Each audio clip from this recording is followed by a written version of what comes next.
Assalamualaikum warahmatullahi wabarakatuh. Bismillahirrahmanirrahim.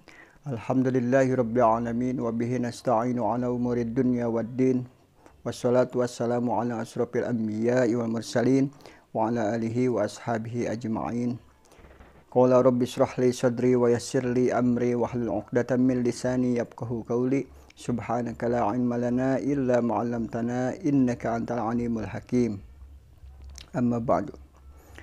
Baik sahabat manisnya Hijrah Channel yang saya hormati dimanapun Anda berada, pada video kali ini saya akan membahas tentang hal-hal yang bisa membuat kita meninggalkan sholat tahajud, yaitu banyak sebab-sebabnya ya, makanya harus dihindari perbuatan-perbuatan yang bisa membuat kita untuk meninggalkan sholat tahajud dan qiyamul lail, karena kita sudah pada tahu bahwa sholat tahajud itu fadilahnya sangat luar biasa, makanya kita rugi kalau meninggalkan amaliyah tersebut ya. Nah, tapi ada sebagian orang yang memang selalu ingin melakukan sholat tahajud dan qiyamul lail, tapi ternyata pada kenyataannya ketika dia tidur habis isya misalkan, dia tetap tidak bisa bangun malam meskipun dia sudah menyiapkan alarm, meskipun dia sudah menyiapkan air di dekat kasurnya gitu ya, tapi tetap aja dia tidak bisa melakukan qiyamul lail, dia tidak bisa ya. Makanya menurut ilmu ulama tasawuf ada 4 sebab-sebab yang membuat manusia terjerat sampai tidak bisa melaksanakan sholat tahajud, padahal dia dalam keadaan sehat-sehat saja, tidak dalam keadaan sakit. Kalau dalam keadaan sakit mungkin wajar ya kita tidak bisa melakukan sholat tersebut, misalkan ya sholat tahajud ya. Nah, tapi ini lagi dalam keadaan sehat dan dalam keadaan tidak sibuk atau lagi santai gitu ya, tapi dia tetap tidak bisa melaksanakan atau melakukan amaliyah tersebut. Itu dikarenakan ada sebab-sebabnya ya. Nah, dalam kitab Kifayatul Adqiya sebab-sebabnya ada 6 perkara ya. Baik, boleh dilihat, dibuka kitabnya ya. Sebab-sebabnya itu yang pertama apa? Al-awwalu al-ihtimamu bid-dunya ma'at tagopuli. Yang pertama dia adalah bingung atau sibuk dengan urusan dunia. Ma'atagopuli, serta membuat lupa dia tuh akan an ahwalil akhirati, dari hal-hal atau huru-haranya akhirat gitu ya. Jadi saking sibuknya dia tentang dunia, saking sibuknya dia tentang urusan dunia, sampai-sampai dia lupa tidak memikirkan akhirat ya. Mungkin dengan banyak pekerjaan atau banyak kegiatan-kegiatan yang dia lakukan, sampai-sampai dia lupa kalau ternyata akhirat itu lebih penting dibanding dunia, akan huru-haranya gitu ya.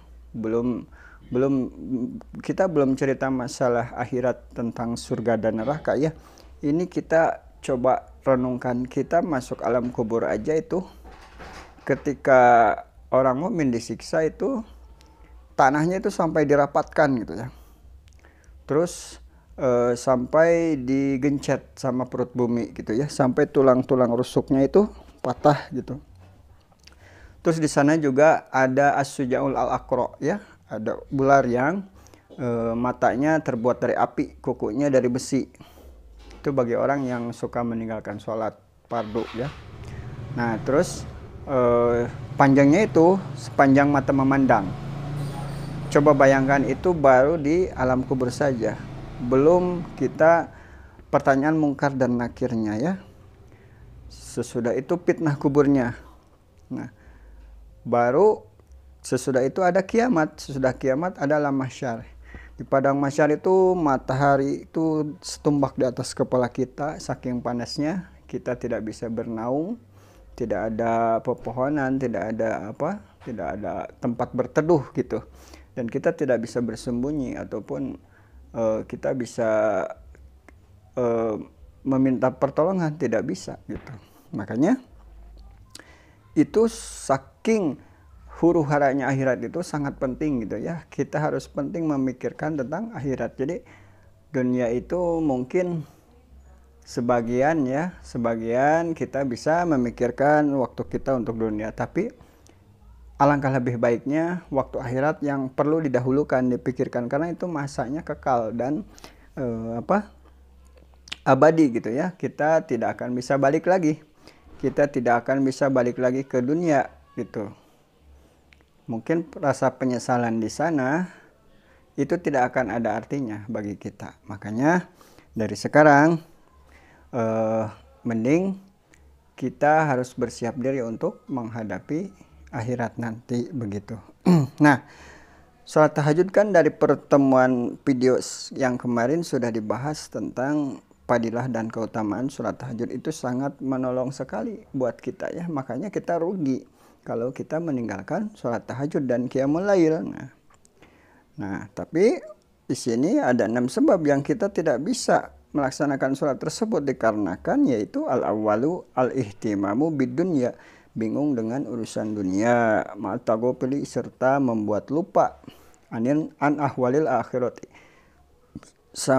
membuat lupa kepada hal-hal huru haranya, pedihnya di akhirat gitu ya. Jadi kita lupa.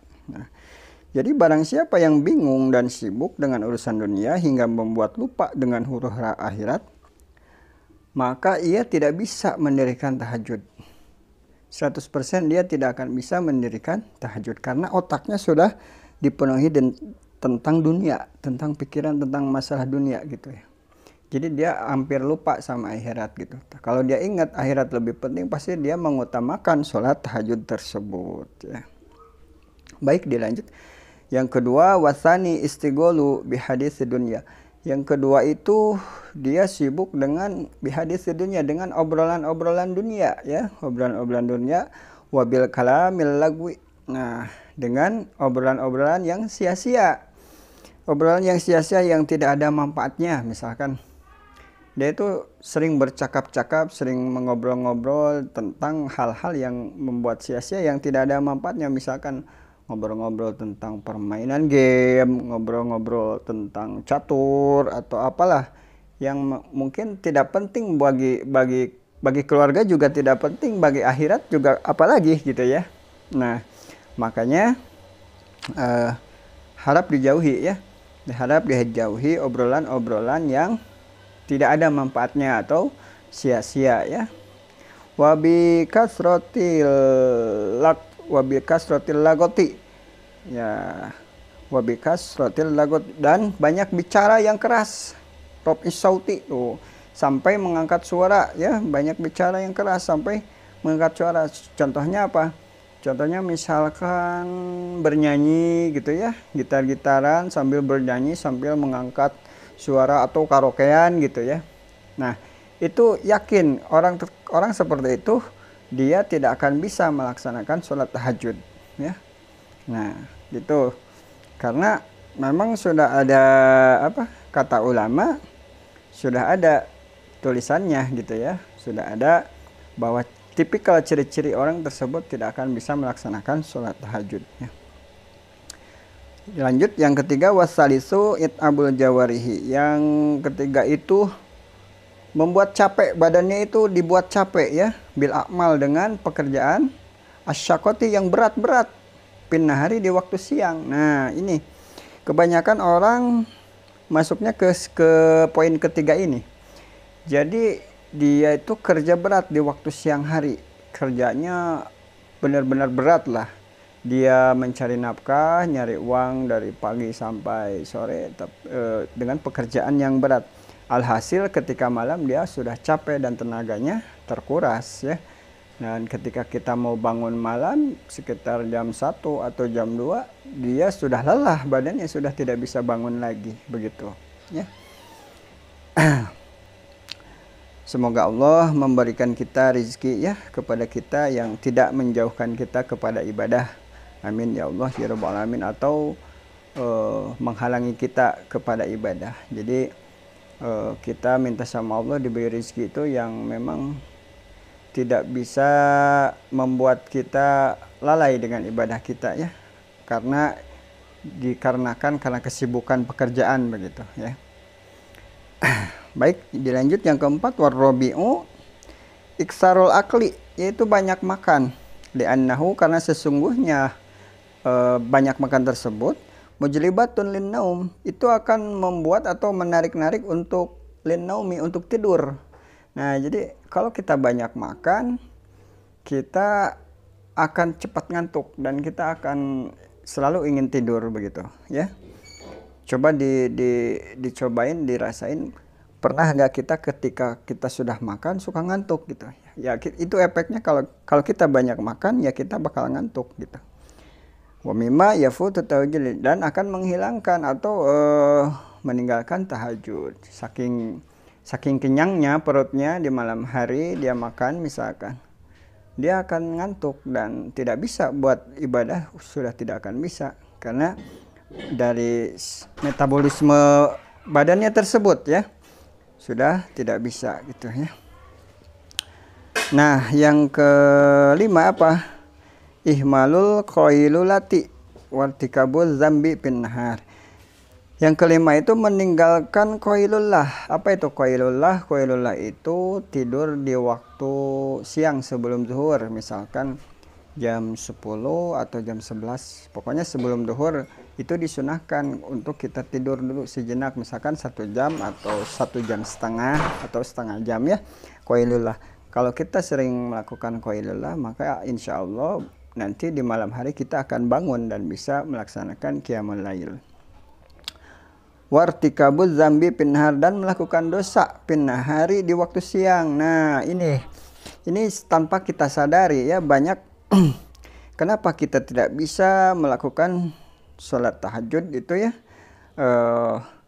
Ini poin yang keenam ya, yang terakhir, wartikabuz zambi pinnahari. Jadi kita melakukan dosa di waktu siang.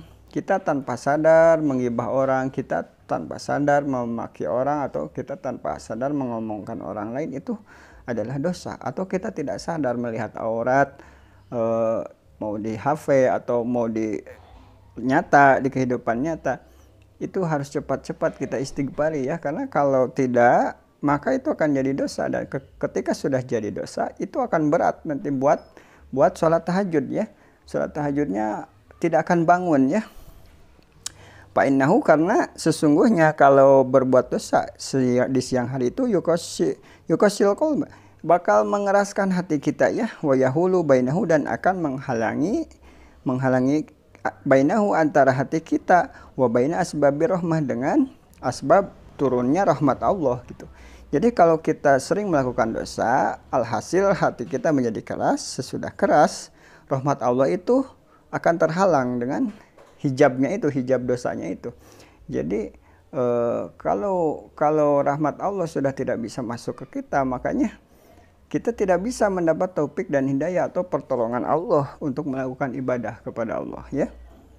Diriwayatkan ya, ada qala rajulun, ada seorang lelaki li Hasan Basri, kepada Imam Hasan Basri, beliau berkata, ya Aba Sa'id, wahai Aba Sa'id, inni abitu, sesungguhnya aku lagi kepingin ya, lagi benar-benar kepingin, dan aku lagi, maksudnya menginap itu memang dia direncanakan sebelum tidur itu dia pengen bangun malam, mu'afan, dan aku dalam keadaan sehat walafiat, tidak sakit, tidak sibuk, terus waktunya senggang gitu ya.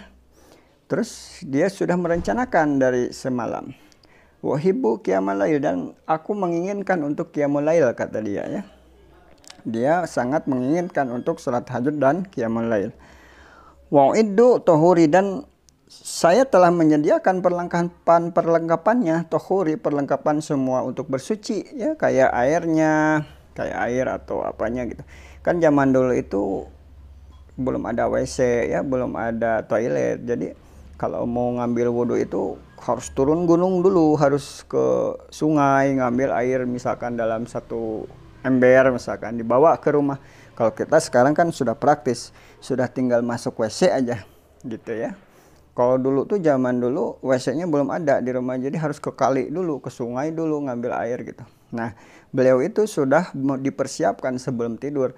perlengkapan buat bersucinya, termasuk embernya, airnya, dan dia dalam keadaan sehat, dan dia dalam keadaan waktu senggang, tidak sibuk gitu ya.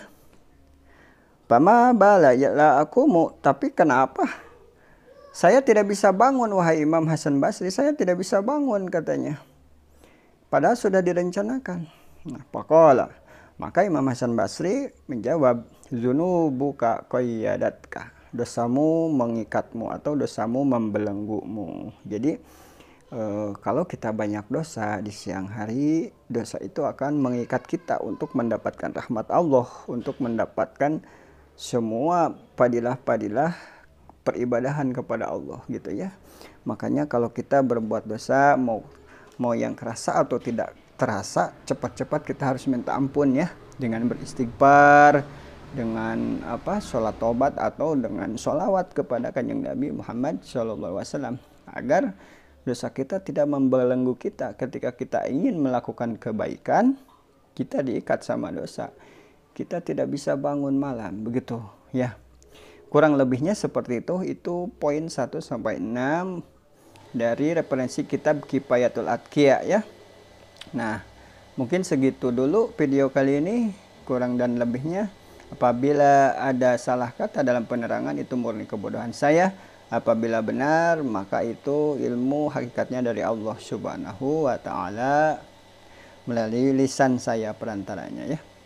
Wabillahi taufiq wal hidayah wa inayah. Wassalamualaikum warahmatullahi wabarakatuh.